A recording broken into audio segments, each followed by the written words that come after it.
주식 투자 등으로 돈을 어느 정도 이상 벌면 그만큼의 세금을 더 내도록 하자는 금융투자소득세. 내년 시행을 앞두고 이걸 더 미루자, 예정대로 시행하자 논란이 거셉니다. 오늘 뉴스 인뉴스 이 금투세 자세히 점검해 보겠습니다. KBS 정창준 해설위원 나와 있습니다. 정 의원, 금융투자소득세 개념과 함께 그동안 논의 과정도 짚어볼까요? 네, 금융투자소득세는 주식, 채권, 펀드와 같은 금융투자로 인해서 소득이 발생할 경우에 이를 좀 합산 과세하겠다는 건데요. 네.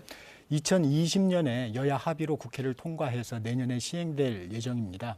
하지만 그 정부에서 그 세제 개편안을 내면서 2년 유예안을 국회에 제출해서 지금 막판 협상이 벌어지고 있습니다. 네. 가장 관심을 끄는 것이 그동안에 이제 주식 매매 차익에 대해서는 대주주를 제외하고는 과세를 하지 않았거든요. 네. 이제 이 부분이 5천만 원을 공제하고 5천만 원을 초과한 주식 양도소득이 있을 경우에는 네. 과세를 한다는 건데요.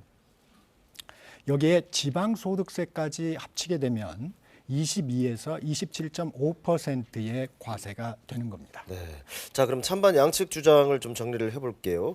합의된 대로 내년부터 시행돼야 된다. 어떤 이유들이 있을까요? 소득이 있는 곳에 세금이 있다는 조세 기본 원칙에 따라서 부동산도 양도소득세를 내지 않느냐, 금융소득에 대해서도 당연히 과세를 해야 된다는 게 이제 기본 입장이고요. 그렇죠. 선진국인 미국, 영국, 일본 이런 나라들도 다 금투세를 지금 부과하고 있다. 네. 이렇게 얘기를 하고 있습니다. 기저에는 금투세를 유예하게 되면 소수의 고액 투자자에게 대해서만 혜택이 돌아가는 거 아니냐 이런 주장이 좀 깔려 있는데요. 네. 기획재정부가 이제 최근 10여 년간의 주식거래 내역을 분석해서 봤더니 금투세를 도입하면 대상자가 한 15만 명 정도가 돼요. 네. 이렇게 되면 지금 우리 국내 주식 투자자가 한 1,400만 명이거든요. 하면 1%가 조금 넘는 수준이거든요. 네. 그래서 1%를 위한 상위 1%를 위한 유예 아니냐 이런 주장도 나온 겁니다. 네, 정 의원 말대로 1%만을 위한 유예다. 그럼에도 불구하고 일단 미뤄야 된다. 유예해야 한다는 측의 주장 근거는 뭡니까?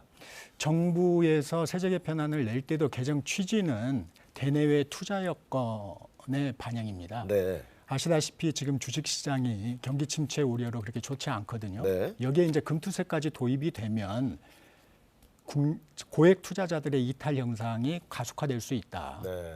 요즘 뭐 서학개미라는 말도 있지 않습니까? 그렇죠. 이제 해외 주식도 많이 투자하게 되는데 미국 주식에 투자하게 되면 양도소득세가 22%예요. 네. 근데 이제 우리 금투세율은 최고 세율이 27.5%거든요. 그렇게 되면 이제 국내 투자 매력이 더 사라지게 차이가 되는 있네요. 거죠. 네.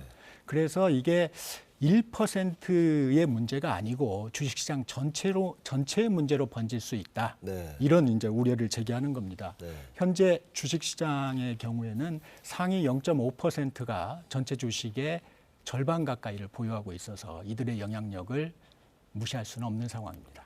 투자 구조에도 좀 문제가 있네요. 생각보다 얘기 들어보니까 쉽지 않은 문제인데 그만큼 그동안의 국회 논의 과정도 순탄치는 않은 거죠. 그렇습니다. 이제 민주당에서는 그 부자 감세를 하면서 원래는 이제 유예를 반대해 왔거든요. 네. 하지만 이제 최근에는 조건부 유예로 입장을 좀 선회했습니다. 아무래도 이제 개미 투자자들의 반발을 좀 부담을 느낀 것으로 보이는데요. 네.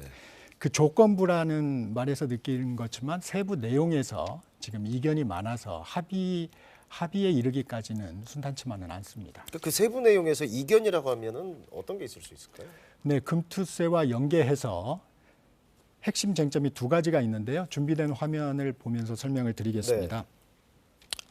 증권거래세 부분인데요. 정부안은 단계적인 인하안입니다. 네. 그러니까 증권거래소를 바로 2025년 코스피의 경우 0%, 코스닥의 경우 0.15%로 바로 내리지 않고 네. 단계적으로 내리겠다는 건데요.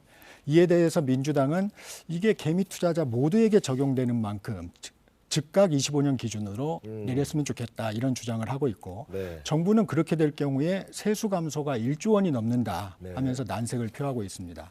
두 번째 쟁점은 그 유예 기간 동안에 주식 양도세 대주주 기준을 정부 안에서 보면 10억 원에서 100억 원 이상으로 올리겠다는 건데 야당은 초부자 감세라면서 현행 10억 원을 유지하라 이렇게 맞서고 있습니다. 네. 금투세의 경우 대주주 기준을 여야가 다소 양보해서 합의안에 이르지 않을까 하는 얘기들이 좀 나오고는 있거든요. 네, 네.